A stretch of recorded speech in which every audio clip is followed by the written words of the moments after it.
Hi అందరికీ నమస్కారం. ఈరోజు వీడియో వచ్చేసి బెండకాయలతో ఒక మంచి మసాలా కర్రీని ఎలా తయారు చేసుకోవాలో చూపించబోతున్నాను.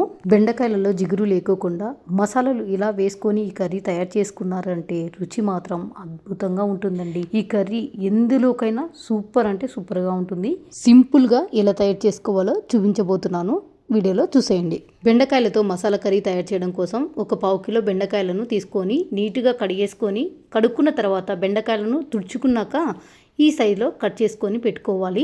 ఇలా కట్ చేసి పెట్టుకున్న బెండకాయ ముక్కలను పక్కన పెట్టేసుకొని స్టవ్ మీద ఒక ప్యాన్ పెట్టుకోవాలి. ప్యాన్లోకి ఒక 2 టేబుల్ స్పూన్ల వరకు నూనె అయితే వేసుకోవాలి. నూనె వేడయ్యాక ఇందులోకి ముందుగా కట్ చేసి పెట్టుకున్న బెండకాయ ముక్కలు వేసుకోవాలి. ఇలా వేసుకున్న తర్వాత మంట మీడియం ఫ్లేమ్ పెట్టుకొని ఇలా కలుపుకుంటూ బెండకాయలను బాగా వేయించుకోవాలి. ఇక్కడ మీకు ఒక మంచి టిప్ అయితే చెప్తానండి.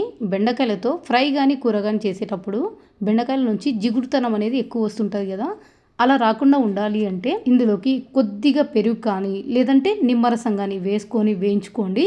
బెండకాయలలో జిగురు లేకోకుండా ఉంటుంది. ఒక్కసారి ఈ టిప్పుని ట్రై చేసి చూడండి. మంట మీడియం ఫ్లేమ్ పెట్టేసుకొని ఈ బెండకాయలను 7 నుంచి 8 నిమిషాల వరకు ఇలా కంటిన్యూగా కలుపుకుంటూ వేయించేసుకోవాలి. 8 నిమిషాల తర్వాత చూపిస్తున్నాను చూడండి. బెండకాయలన్నీ ఈ విధంగా వేయించేసుకోవాలి. పైన కొద్దిగా కలర్ కూడా చేంజ్ అయిపోయినాయి చూడండి. బెండకాయ ముక్కలను ఇలా ముందే వేయించుకోవడం వల్ల ఈ కర్రీ టేస్ట్ అనేది చాలా బాగుంటుంది. ఇలా వేయించి పెట్టుకున్న బెండకాయ ముక్కలన్నీ పక్కన పెట్టేసుకున్నాక సేమ్ అదే ప్యాన్లోకి ఒక 4 టేబుల్ స్పూన్ల వరకు అయితే నూనె వేసుకోవాలి. నూనె వేడయ్యాక ఇందులోకి ఆవాలు, జీలకర్ర, కొంచెం కరివేపాకు వేసుకొని మంట సిమ్లోనే పెట్టుకొని ఇవన్నీ కలుపుతూ ఫ్రై చేసుకోవాలి. పోపు దినుసులు, కరివేపాకు మంచిగా ఫ్రై అయిన తర్వాత ఇందులోకి ఒక ఉల్లిపాయను, ఒక 2 పచ్చిమిరపకాయలను కట్ చేసుకొని వేసుకోవాలి. మంట సిమ్లోనే పెట్టుకొని ఉల్లిపాయలు కాస్త పచ్చివాసన వెళ్ళిపోయేంత వరకు కలుపుతూ ఫ్రై చేసుకోవాలి. ఉల్లిపాయ ముక్కలను ఇలా ఫ్రై చేసుకున్న తర్వాత ఇందులోకి 1 టీ స్పూన్ అల్లం వెల్లుల్లి పేస్ట్ కూడా వేసుకొని పచ్చివాసన వెళ్ళిపోయేంత వరకు కలుపుతూ ఫ్రై చేసుకోవాలి. అల్లం వెల్లుల్లి పేస్ట్ పచ్చివాసన వెళ్ళిపోయేంత వరకు ఫ్రై చేసుకున్న తర్వాత ఇందులోకి ఒక 2 టమోటాలను మెత్తగా మిక్సీ పట్టుకొని వేసుకోవాలి.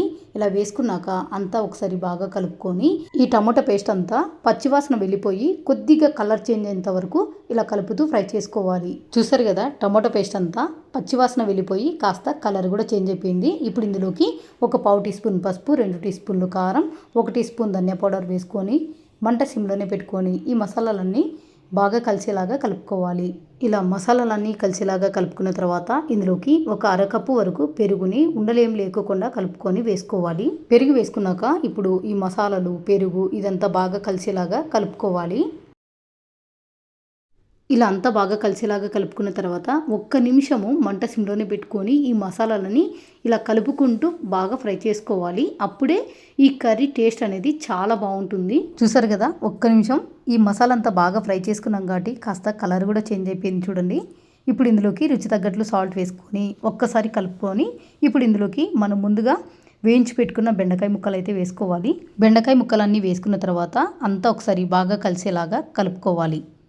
ఇలా బెండకాయ ముక్కలకు ఈ మసాలాలన్నీ బాగా కలిసేలాగా కలుపుకున్నాక 1-2 నిమిషాలు ఈ కూరని మగ్గించుకుందాము. అంటే బెండకాయ ముక్కలకు ఈ మసాలా అంతా బాగా పట్టుకుంటుందన్నమాట.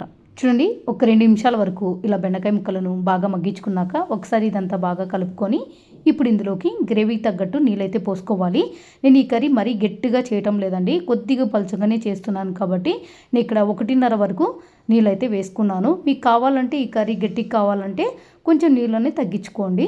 తర్వాత ఇందులోకి ఒక 1/2 టీ స్పూన్ గరం మసాలా కూడా వేసుకొని అంతా ఒకసారి బాగా కలుపుకున్నాక మంట మీడియం ఫ్లేమ్ పెట్టేసుకొని ఒక 7 నుంచి 8 నిమిషాల వరకు ఈ కర్రీని బాగా ఉడికించుకోవాలి. 8 నిమిషాల తర్వాత మీకు బెండకాయ కర్రీ అయితే చూపిస్తున్నాను.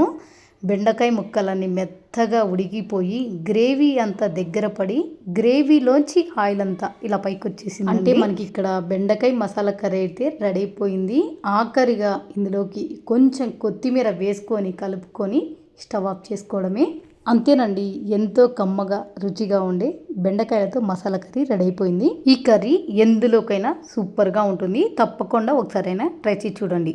ఫ్రెండ్స్ మరి ఈ వీడియో మీకు నచ్చినట్లయితే లైక్ చేయండి, షేర్ చేయండి, అలాగే ఛానల్ని సబ్స్క్రైబ్ చేసుకోండి. ఇంకా ఇలాంటి వెరైటీ వంటకాల కోసం పక్కనున్న బెల్ ఐకాన్ని యాక్టివేట్ చేసుకోవడం మాత్రం మర్చిపోకండి.